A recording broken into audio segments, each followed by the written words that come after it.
Let's call the meeting to order. It's 5:04. Dinah, can you do the roll call? Board Member Cluth? Present. Board Member Bove-LaMonica? Present. Vice President Clerk Barrow? Present. President Cole? Present. Thank you. Present, one absent. Great. Thank you so much. Is that Robin? That's Dinah. Sorry. Dinah. Hi, Dinah. Okay, moving on to public comments from the audience to the board for items on closed discussion in person. Any people in the audience tonight? Members of the audience may address the board regarding closed session items. Comments from visitors shall not exceed 3 minutes unless waived by the majority of all members of the board.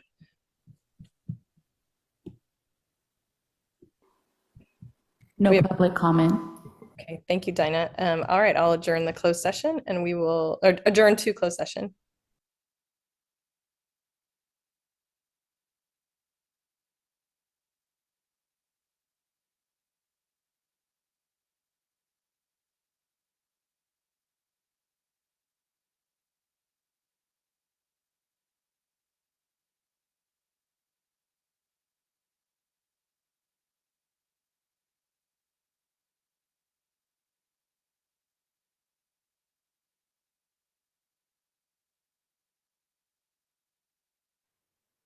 We'll do roll call. Roll call, thank you. Board Member Cluth?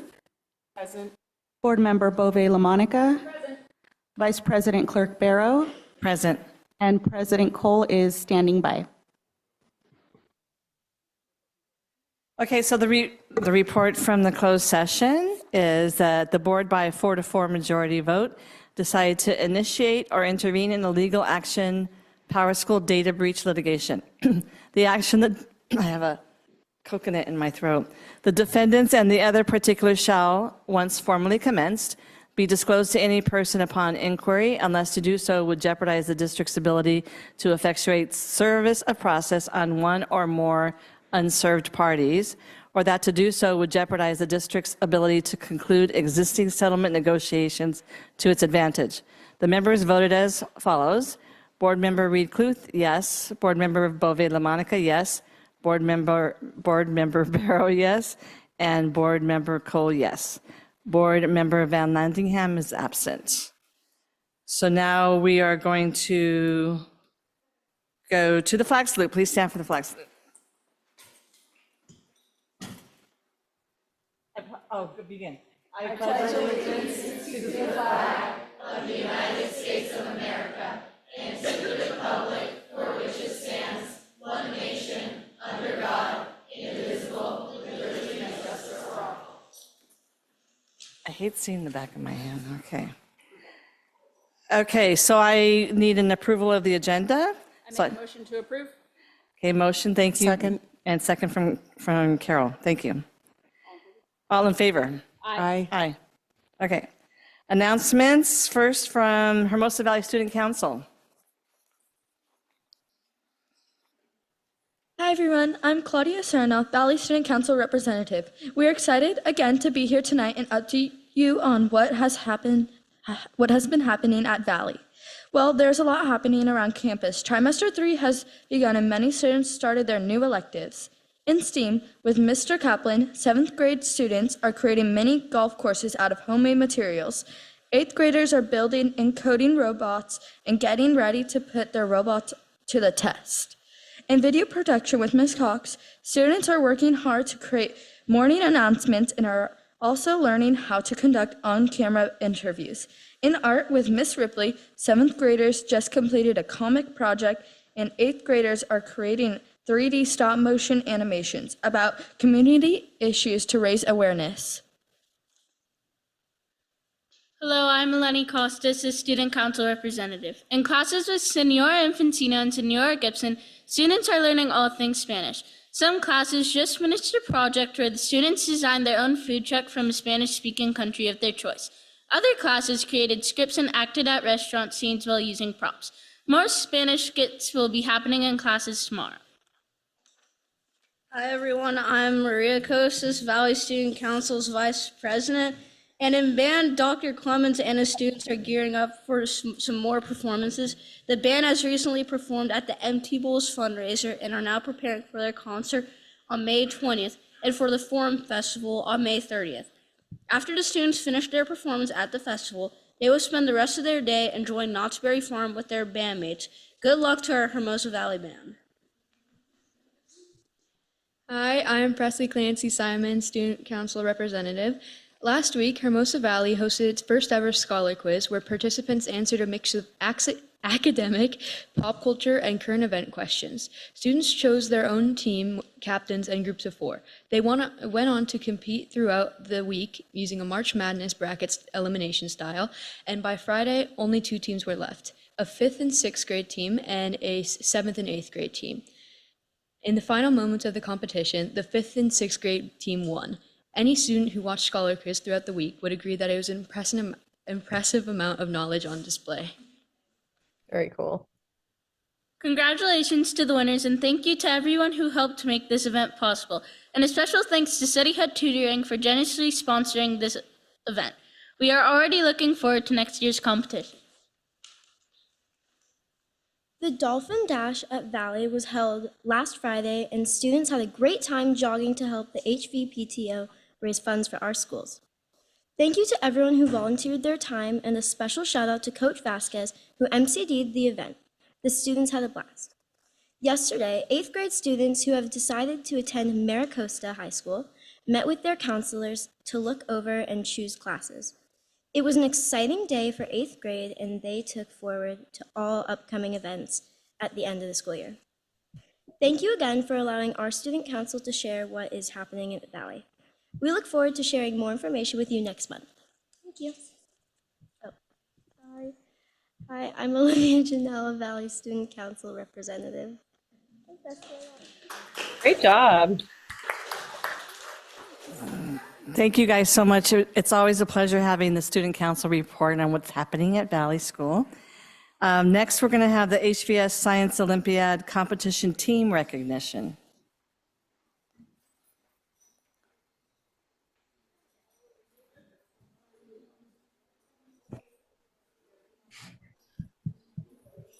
Yeah. You could also go down there if you wanted to, too.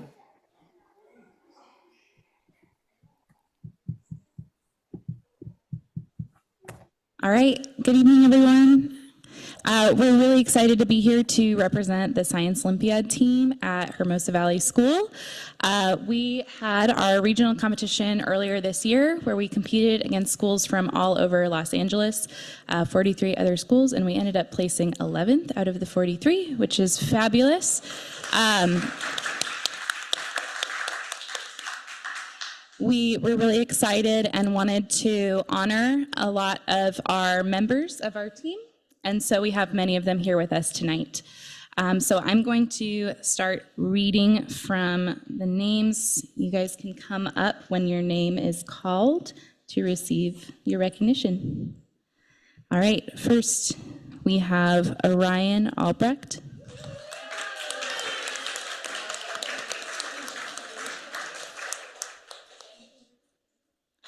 Next, we have Thatcher Brilliant.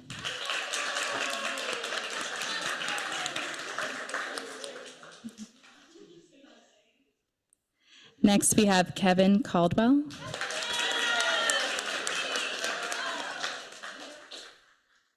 Next, we have Chloe Chow.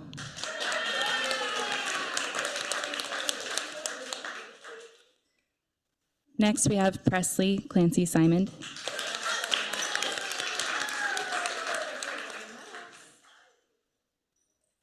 Next, we have Holden Kersey, who's absent tonight.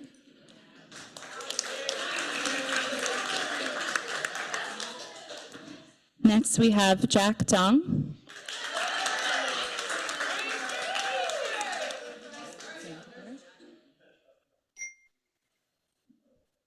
Then we have Eleni Kostas.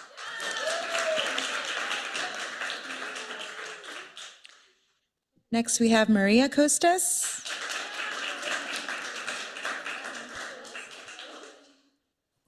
Next, we have Leon Lin.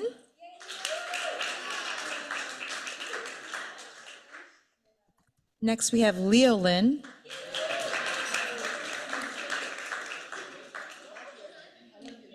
Next, we have Eli Raymond. He is not present today. Next, we have Jack Schlosser.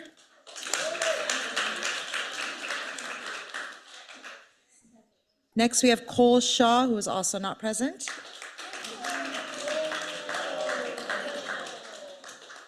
And last but surely not least, Declan Wasseljew. We have one more who is present with us today. She's our alternate on the team. A big round of applause for Angelina Strong.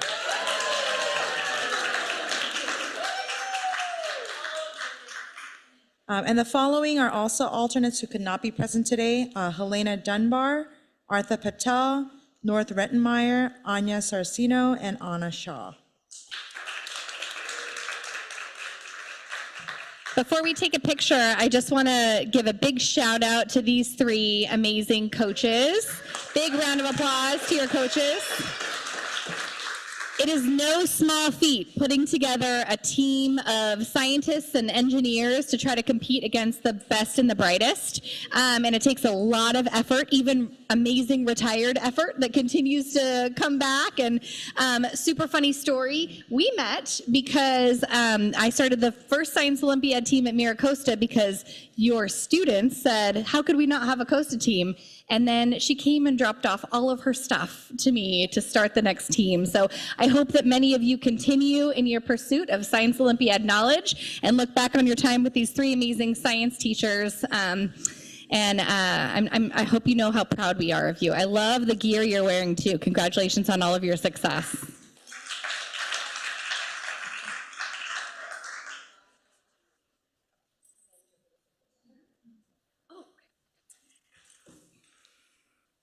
Excuse me, Miss Pearl. Special award, a WAVE award for you on this, I'll read it to you. On this 9th day, come into here. On this 9th day of April 2025, in recognition of your dedicated commitment and invaluable contributions to the Science Olympiad team supporting the Hermosa Beach City School District for 20 years. We love you forever.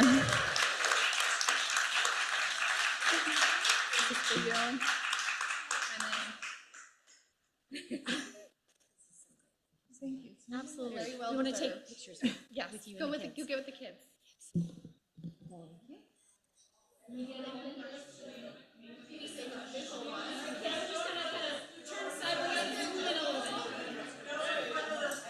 Let's gather around up here, guys. Let's gather around.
Okay, that was wonderful.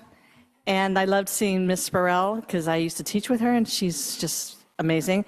So next, we are having the Employee Recognition Southwest SELPA Community Advisory Committee Award, Miss Jonas and Miss Verdura.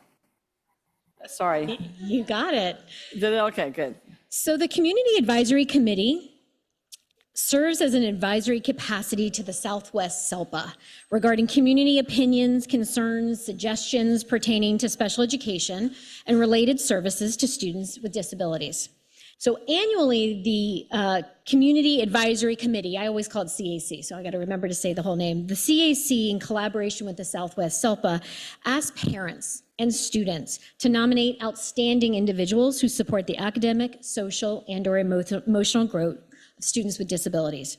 So individuals may be nominated. It could be teachers, it can be paraprofessionals, it can be special education service providers, custodians, principals, office staff, volunteers, or even different community members. This, in my opinion, is one of the most important awards we give because it is done by the families and the students that receive the services. So this year's winners, we really wanted to highlight, and I want to personally say a little bit about each one of them. This year's award winners include Gabrielle Verdura, our school psychologist at Hermosa Vista, and Kathy Jonas, the attendance clerk at Hermosa Valley School. Two totally different classifications, and Kathy apologizes. She's at a baseball. She's at a baseball game, so hopefully she may be 2 minutes away. So I'll extend for just a minute. So the last 2 days, I was actually the acting principal at Hermosa Vista. Again, by the way, I heard there might be an opening, so I'm in. So it's an amazing place. But I got to work right next to Gabrielle Verdura. And she is new to us this year, and I've worked with a lot of school psychs in my 30 plus years, but she might be one of the best. And one of the ways you can always tell is when you can see how students interact and their face lights up when they see their person. And Gabrielle is their person at Hermosa Vista. Whether they are just needing someone to chat with, whether they are in crisis, when they see her, their shoulders drop. They immediately have realized that they have found the person who gets them. And as a parent and as an educator, we're always looking for the person who gets them. So I want to thank Gabrielle, and I'm going to invite her up to stand next to me.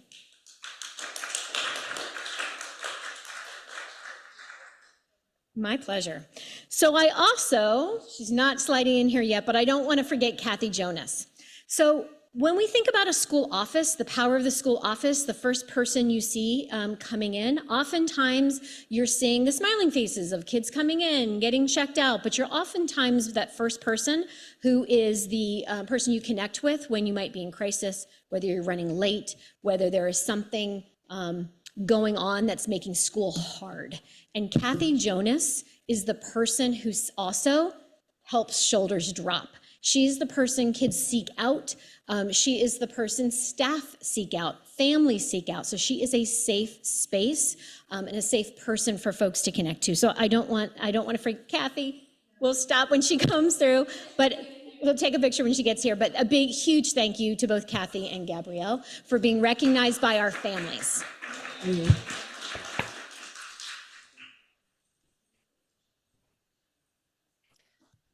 Do you want me to take over the meeting now, Kathy? Jen said she wants to take over. No, I said I'm not doing a good enough job. You are doing a great job. Can everyone hear?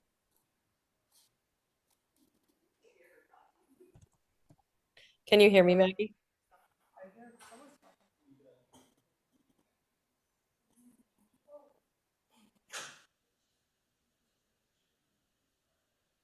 Maggie, can you hear me?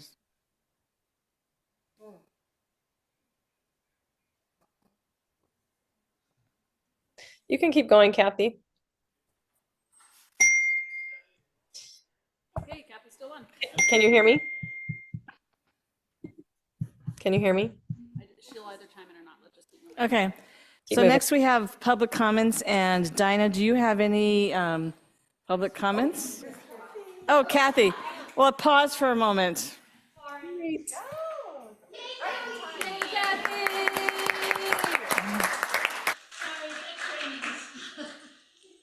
All right.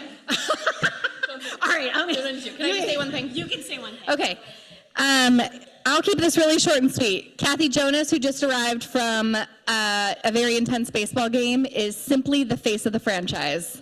And I think in all forms of the word. So let's recognize her for her wonderful award.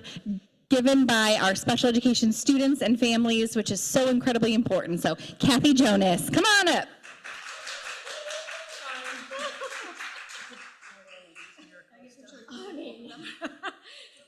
It was a Loyola versus Maricosta baseball game, so we just needed to put that in context. All right. It's in extra innings right now. All right. And I left. All right. right. Oh, No. Oh, God, no. Thank you.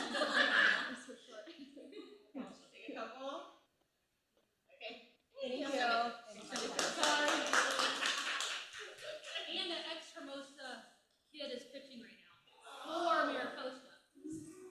Hayden. But hopefully Loyola win. Thank you. Sorry. Okay, so Dinah, do we have any public comments from the audience? No public comments. Okay, then we're going to go to board member reports. We'll start with you. Carol, do you have any? I don't think so. No, I do not. Okay. Maggie, do you have any? I do. I have audio. I have two reports. One, in a surprise presentation, I was able to be at LAUSD yesterday, and on behalf of the district was able to thank Dolores Huerta for all of her many years of love and service to the country. So you're welcome. I got to be in a photo with Dolores Huerta and say thank you on our behalf, and we were announced in front of the LAUSD board who was honoring Dolores Huerta Day for April 10th. So Great job. glad to be your representative. On the second note, the South Bay Community Coalition Against Hate had their March meeting, and I just wanted to note some of the updates that are coming. One, we have a full calendar of Juneteenth events that are being hosted around the South Bay, and that's a public calendar, including Supervisor Holly Mitchell's events that are out there. The second is that there are committees forming for LA versus Hate Week, which is in the end of October. The supervisor's office is particularly interested in uplifting youth activism, and so on the district, I'll work with staff to see what kind of events we want to uplift on that, but the calendar planning is like going to start the process right now from across the South Bay. And lastly, I have a PowerPoint of the 2023 LA County report for hate crimes that have a specific section on school district hate crimes. We were able to host the meeting here. Superintendent Wilds was able to be there and be present and was giving context to how the school data was uplifted. So thank you to everybody involved. End of my report. Thank you.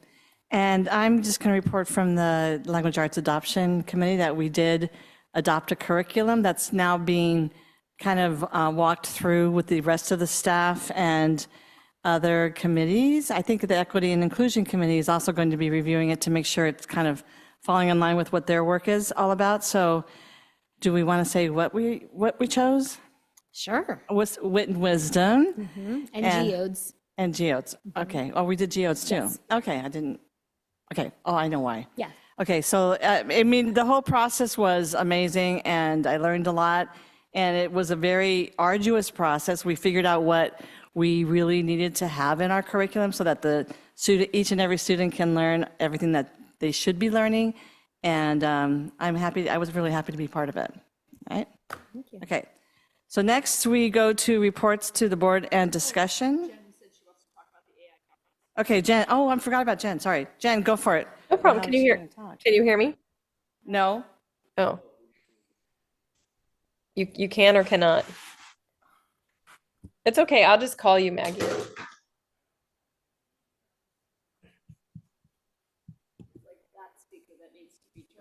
Can we just take can we take that microphone and bring it up Yeah. to her, to whatever they're doing? How do we want to be able to hear her? If that's near where she's coming out over there, Yeah. that speaker. Good idea. Thanks. You I should am be the president. You should be a right? tech Tosa. Was that better?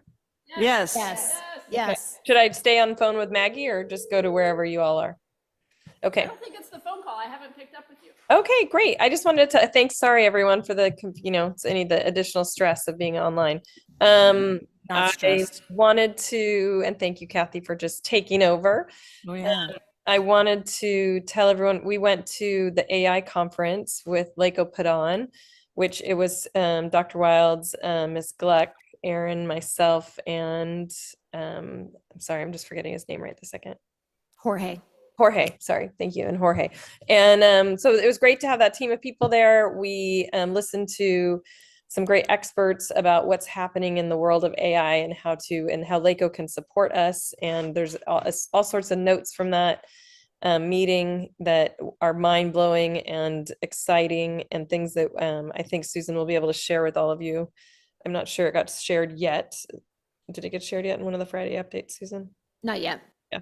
So it was just really great ways to, get students and staff up to date on what's happening, bring in parents, create a tech plan, all sorts of really great resources. If you guys are looking at wanting to see what I would say a district that's doing great with is Torrance.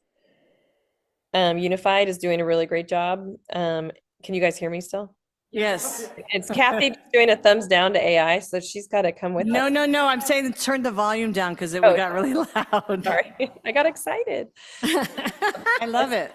Anyway, that's the gist of it. There'll be notes coming that we can share with everyone, things to play with. I think we're going to start putting together a tech plan and how we can bring that to everyone. Okay. Susan, Sylvia, did I miss anything? No. Okay. That's good. Kathy, do you want me to keep going, or do you want to keep going? No, Jen, you can take over. It's your job. Okay. So thank you for reporting, and you have it. You have the mic. Okay, let me just get to my little sections here. Number 10. We're moving on. Number 10, reports to the board and discussion. Special 10.1, special education programming in HBCSD. Ms. Gluck, thank you for already the beautiful presentation I saw. Can you hear me? Yes, we're just waiting for the presentation to come on, Jen, so we can start. Dr. Wilds and I will be presenting together. Okay.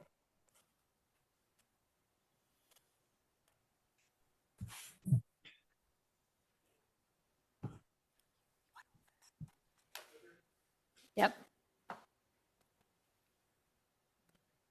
All right. So thank you all. So tonight we wanted to give kind of a quick update around special education programming in HBCSD. So we've done a lot of hard work this year. We have some changes, exciting changes that we're excited about, and we want to kind of share kind of the status. One of the ways when we talk as a leadership team, when we look to see what our effectiveness, we look to see how our most struggling students are doing. And so this is a way that we really can see whether the curriculum, the instructional practices, all the programming that we have in place, if they are positively affecting all students. So, can you advance me? I mean, the wheels are off the cart.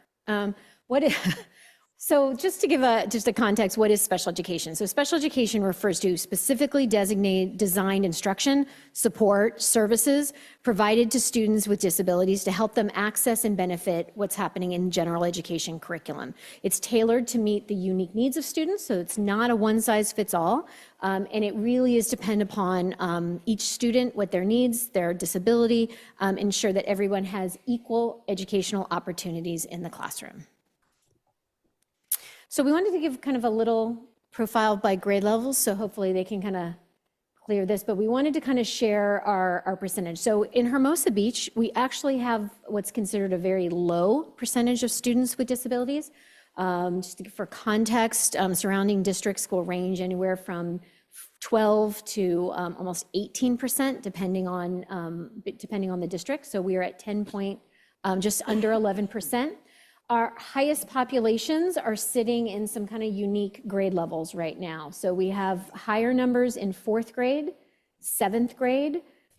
Interestingly to note, and this is just kind of anecdotal, I like to kind of think back possibly 4 or 5 years, right? In kind of COVID, could that possibly have some effect on some of these sizes, what grade levels those students were in at the time that we were online learning? But we do have some pops. So when we look at support services, we look at the number of students on a caseload. So we want to make sure that caseloads are manageable for our teachers and our staff. So every year we look at these caseloads and we make adjustments as needed. Forward me. So we also wanted to kind of share, again, we have approximately 150 students, or just under 11% of our students who qualify for services. Doesn't necessarily mean that they aren't necessarily impacted, but they're not being impacted in the educational setting in the classroom. So our largest percent of students are what's categorized under other health impaired, with our second largest being students with speech and language delays. Fairly common. Specific learning disabilities and students with autism. Now, important to note, it is possible for a student to be eligible in 2 categories, so that you might have a student who might have a specific learning disability and then possibly autism as a secondary eligibility. All right, I'm gonna turn it over to Ms. Gluck. Okay. Each year, the California Department of Education gathers and reviews data submitted by school districts. They do this to assess the performance and compliance at a local school level. The process involves a comprehensive annual performance report, which includes performance indicators as well as compliance indicators, which a lot of that heavily falls on the California dashboard in regards to how we're performing academically. Are we suspending a disproportionate amount of students with special needs, and so forth. These findings contribute to a development of what's called state performance plan and are summarized in an annual determination letter, which is given to every district approximately in April. Based on the annual determination letter, we'll determine how the district has to act or what areas of focus we need to look at. Slide, please.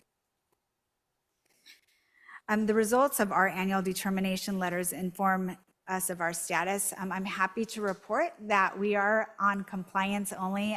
We are the only school district in the Southwest SELPA that's at this level, which is fantastic for the team that I work with, because we've worked really hard to maintain areas of compliance, make sure that our IEPs are done in time, as well as work with closing the gap with our students with special needs. We were last year under a targeted level under different categories, but we have now been moved up to the compliance only level. This is really important in that we do not have to complete a plan that we have to submit to the SELPA this year, but we will still closely monitor how our team is doing and continue to focus on improving the achievement gap with our students with special needs. Slide, please. No, go ahead. No, go ahead. In regards to professional development, we've done a fantastic job this year. We've done kind of what's called a special ed boot camp.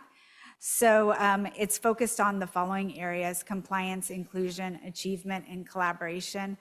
Our attorneys have dedicated 6 meetings with our team to look at tailored topics and to focus on areas of compliance, so we can make sure everyone's hearing the same thing and that we're doing what's best for kids. We continue to work with our Inclusion Advisory Group, which meets approximately 4 times a year to focus on best practices, how we're including students in the classroom and what we can do to close that achievement gap. And then we continue to look at the data in our district, specifically our CASP data and our iReady data as performance indicators where our students are doing. And we continue to collaboratively meet with our special ed teams at a school site, and then as well as meet with the Southwest SELPA. I meet with them once a month. Slide, please. Our Inclusion Advisory Committee is a fantastic group. We are in our 2nd year of working together. We have a lot of educational partners that sit on this team. As you can see, we have para-educators, general education teachers, administrators, and what we're really looking at is how can we include students with special needs in our classroom and have them in the classroom longer days. Because the research shows that students in the general ed classroom make greater gains. The areas that we've focused on have been a service model delivery. How can we do more push-in services as opposed to pulling students out? And that's a big look at our master schedule. Universal design for learning. How can all kids access the curriculum? Look at our data. That's what we've been working on. Slide, please. One thing that our group really focused on this year, this is just a prototype, and we have 2 prototypes, but we wanted to look at what is it that a principal can look at every day when they're walking in the classroom to make sure that all students in the classroom can be successful. So these were some of the best practices that we came up with. And we've been pushing this out in our newsletters to staff. So what we would like to see in every classroom is that daily agendas and assignments are posted for all students, that we're using visual representations for learning goals and have some models for students. We like to prioritize at least 2 minutes of executive functioning for all students, whether it's in a 1st grade or 8th grade, because all students can use some help with executive functioning. And then let's review our classroom systems, have some predictable structures for our students so they can be successful. And last but not least, let's break up our lessons to make it manageable for students. So when our principals go in the classroom, this is what they're looking at, and they are reviewing each one of these sections with their staff when they meet to remind them of what are the best practices for all students. So Kathy spoke briefly about the ELA adoption. One of the things that was really important to us to make sure that the curriculum that we put in front of our students and that we gave our teachers to utilize did a lot of this work for them. Teachers are not innately curriculum designers, they are curriculum deliverers, if that's even a word. So the idea is that what can the curriculum that they are utilizing be the co-teacher in the classroom? So we wanted to look kind of really, there's 3 key principles of universal design for learning. Wanted to make sure that any curriculum that we put in front of our kids was built and written with these 3 things in mind. The first one was heavy emphasis on engagement. If kids understand why they're learning, they are purposeful, they are motivated learners, and it stimulates their interest, right? So now we've been able to kind of capture their attention. That was an example of that is all of the curriculum modules, units down to the lesson level have what we call an essential question. And the essential question was so open-ended, there was not a right or wrong answer. For example, why do people explore the sea? How do sports change cultures? What makes a great heart, literally and figuratively, right? These are questions that really have no right or wrong answer, but they allow students, everyone can access them on some level. We also were making sure that the curriculum we put in front of them, it's the what of learning, that it's resourceful, knowledgeable learners. They're presenting information and content in lots of different ways. So we're not asking students to just constantly look at one piece of core text. We're looking at art, we're looking at music, we're looking at paintings, we're looking at newspaper articles, we're looking at short stories, we're looking at poetry, and we're looking at real books, not excerpts of fake books that have been written by publishers for kids to practice reading. We wanted books that they could find then on the shelf of the library, and then they could find other pieces of work by that similar author. We also did the how for strategic goal-directed learners, differentiating the ways that students can tell. We're not all going to show our learning in the exact same way, that there's multiple representations for kids to show their learning, including not the first time you go to show your learning is not through pen and paper. The first time you show your learning might be just through turning and talking as a group. There's a lot of speaking and listening in the curriculum that we selected long before kids get to the pen to paper. Next slide. So we also looked at staffing. So I talked a little bit about this in the 100-day plan. We've looked heavily, one of the things we heard from our staff is this idea of what our current staffing was and then what our needs were. So we looked at our current staffing of school psychologists, early childhood, that's our preschool special education teacher, our RSP teachers, our learning center, our mod to severe teachers, we have BCBAs, we have a speech language pathologist, we have occupational therapists, adaptive PE teachers, and all of our paraeducators. But there were some needs that we recognized. One of them being a special education program coordinator, somebody who holds not only an administrative credential, but also somebody who holds a special education credential and has done significant amount of work and time in that kind of space. We also recognize that having a split RSP teacher between View and Vista is not optimal. What happens is then you get kind of drive-by support, meaning she's got to be one place, then suddenly 2 hours later she's got to be at another place, and it can impact other things like supports for kids maybe who have not been identified yet, but that we can put in place in the classrooms long before students need. So we want to dedicate an RSP teacher for Hermosa View for next year. The special education program coordinator is going to be later down on the agenda. We're bringing forward a job description. Next slide. All right, so our goals for 25-26. We're not happy with just staying in the gray. We want to make sure that we're increasing staff efficacy in providing supports. And so our special education coordinator, we really want to highlight this idea of implementing and overseeing district-wide behavioral intervention training to all certificated staff in areas like understanding behavior, what verbal de-escalation looks like, traditional behavior. We've had single behaviorists, which means that one person is responsible for behavior. We want everyone to be a behaviorist. We also want all of our classified staff to be behaviorists. And so everybody understands the functions of behavior and how best to address.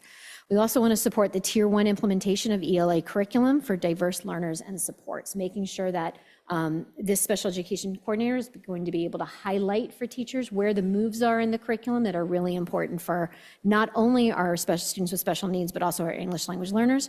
Provide training and coaching to our professionals and supporting and accommodating in the curriculum, and also overseeing early intervention supports. In 2025-26, Senate Bill 114 goes into effect. That is the dyslexia screener. And so this will be a very important role for this person to not only help us disaggregate the data, conduct the screening, but make sure that effective, strategic, explicit phonics instruction is happening in all of our classrooms with fidelity. We also want to increase our legal defensibility of our IEP documents and reports, and then provide increased coaching to our site administrators so that they can lead special education. Next slide. Any questions? So I'll just look back to all of you. Is there any questions, Maggie? No, I need to be probably put back up to the mic because I can't hear Maggie now. No, there. we can hear you. Just do hand signals. Kathy I have no questions, thanks. and Carol? No, none for me. It was a great presentation. Thank you.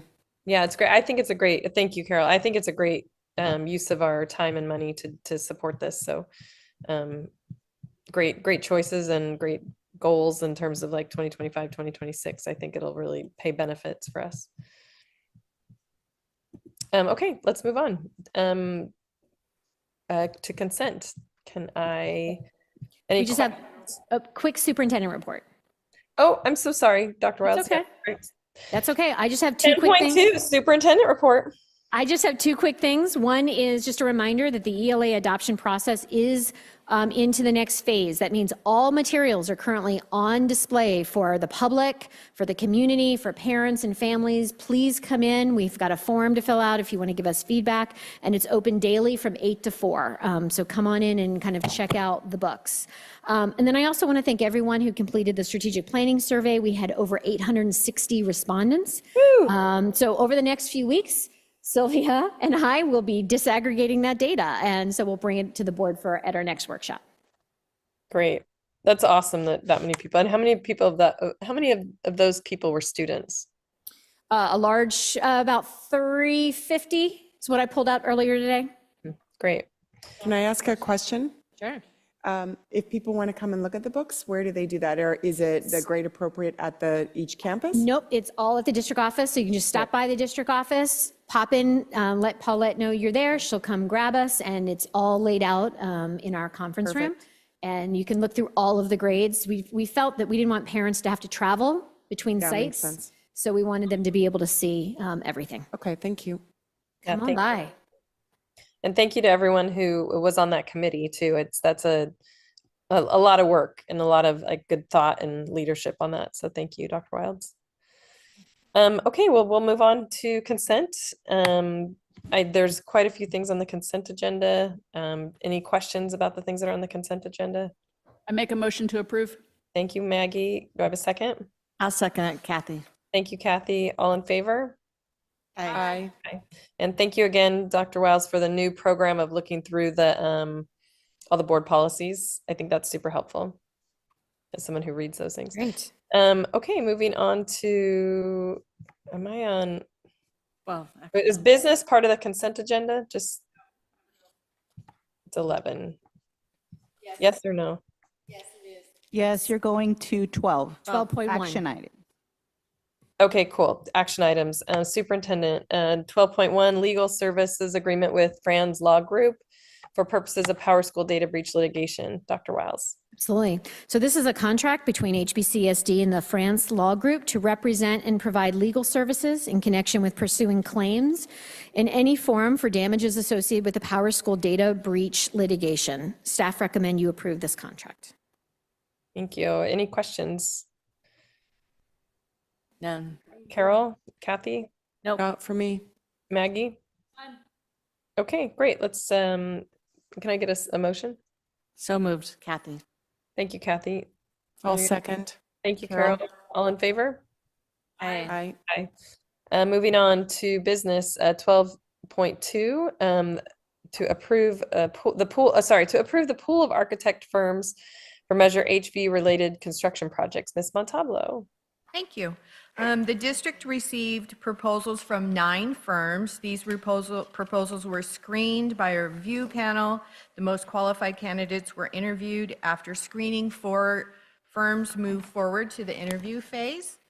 On the panel of the interview phase was Ms. Jen Cole, Dr. Susan Wilds, Ms. Sylvia Gluck, myself, Mr. Alan Rising, and Mr. Brett McFadden. And we moved forward with our pool of 2 architect firms, PBK and Architects and West Group Design. The recommendation is that the pool of pre-qualified architects be approved. And there's no cost associated, correct? Correct. Right. Not at this point. And then tell us the process once we decide, like once we get enough information, then we share with them. How do we choose one or the other at some point? So I have a thorough kind of references that we went through. Once we bring to the board our finalized prioritization of the projects, then that'll be a discussion. Will both companies will be able to propose what their full total cost would be. Part of the RFQ process, there are some kind of general pricing, but that will be a bid that they both will then engage in. Any other questions? I did want to thank them both. Both of these groups, just for the public to know, both of those groups came to our session in end of March, just to discuss what our priorities and goals, and it was great for them to hear it from us in a regular meeting. So thanks to both of those for coming. So we do need a motion. I'll make a motion. Thank you, Carol. Second. Thank you, Kathy. All in favor? Aye. Great. Motion passes at 12. And Dinah, you can see the number. I don't need to repeat it. 12.2. Yes. 12.2. Okay. Approval. 12.3, approval of the pre-qualified topographic and land surveying firms for Measure HB related construction projects. Ms. Montalvo. Thank you. 5 experienced and reputable firms were invited to submit proposals, and the district received 4 statements of qualifications. All submissions met the requirements outlined in the RFQP. The following firms are recommended for inclusion in the pre-qualified pool, which means they're part of a pool. There's no cost associated at this time. IMEG, NV5, BKF Engineers, and PSOMAS. The recommendation is that the pool of pre-qualified topographic and land surveying firms be approved. Thank you, Paula. Any questions, Carol, Kathy?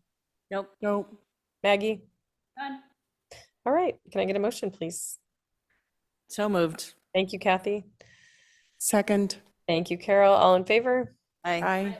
All right, motion passes. Moving on to 12.4, the Pringle Group Inspection Services Proposal, Hermosa Vista Elementary School turf conversion. Ms. Montalvo. Thank you.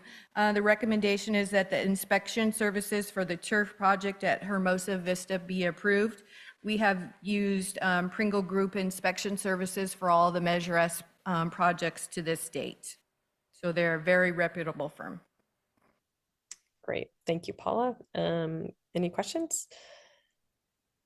Seeing none, can I get a motion? Move to approve. Thank you, Maggie. Can I get a second? I'll second. Thank you, Carol. Great job. And all in favor? Aye. Aye. Aye. Motion passes. Moving on to 12.5, resolution number 19:2425, authorization to pay Measure HB expenditures from Fund 40 with reimbursement upon sale of general obligation bonds. Ms. Montalvo. Thank you.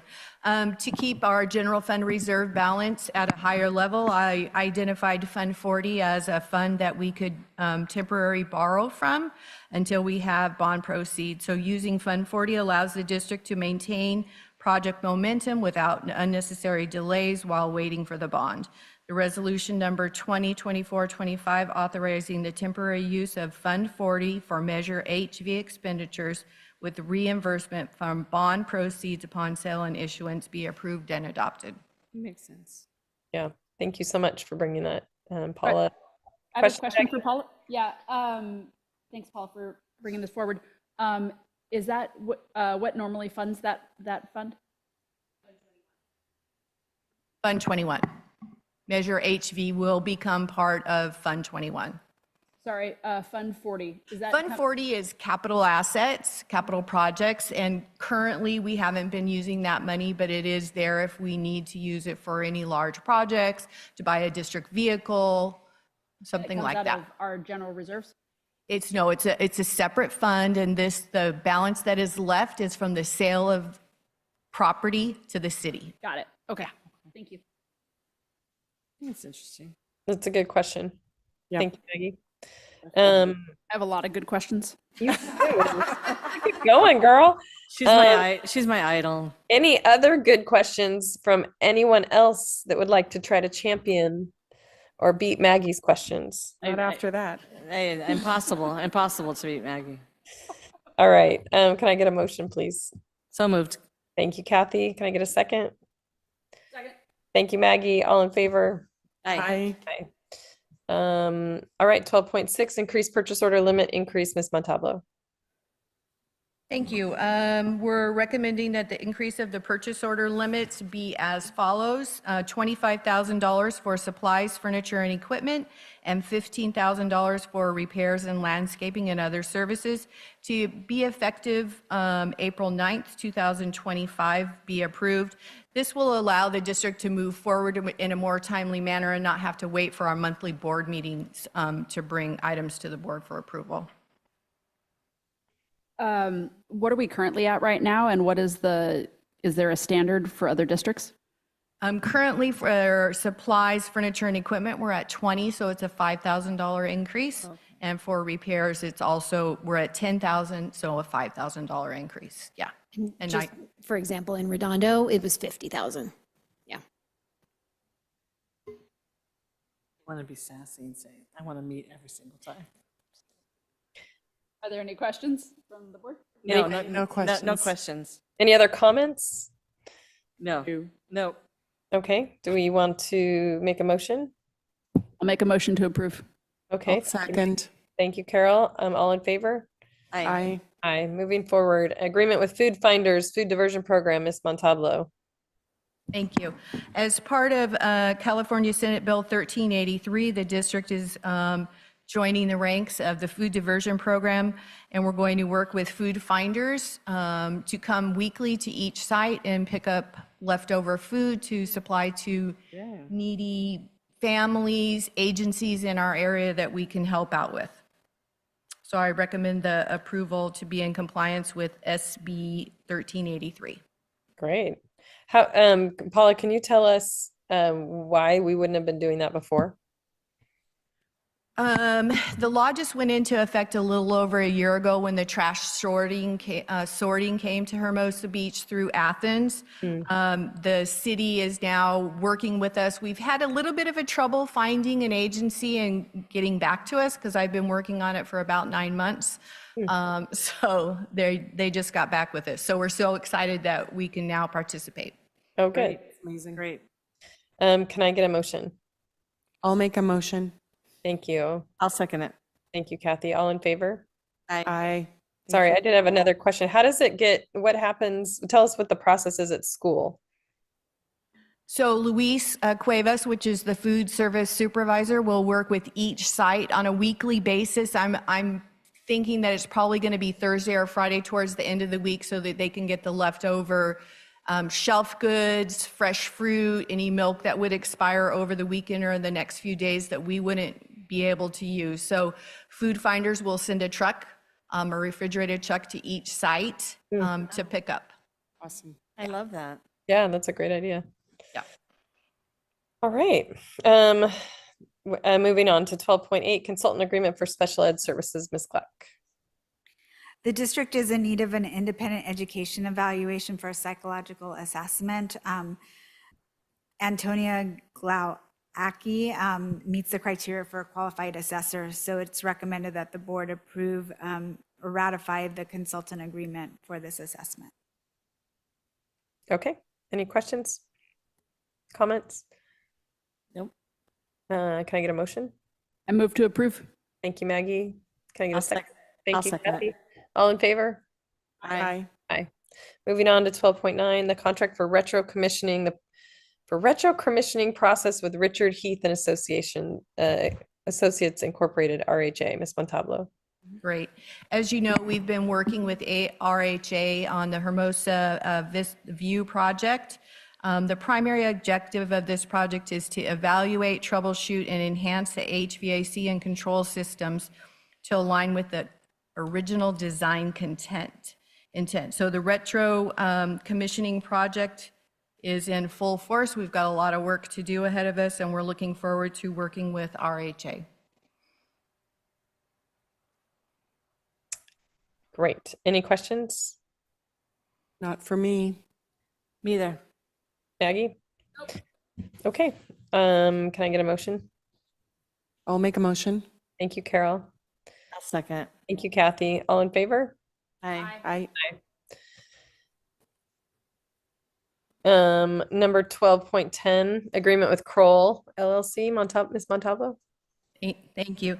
This is an annual process. The district is engaging with Kroll. They come out and they go to all 3 sites, look through all our assets, physical assets, computers, everything that's tagged, and tag things that aren't tagged, as well as they assess any improvement, any capital improvement. So every year we're updating our capital improvements so that the auditors use this report for capitalization. So the agreement with Kroll LLC is to ensure accurate, compliant asset management practices, and we'd like to approve this contract. I just have a quick question. Is that something that we have to do, or that's not something our personnel can do, or is that a requirement?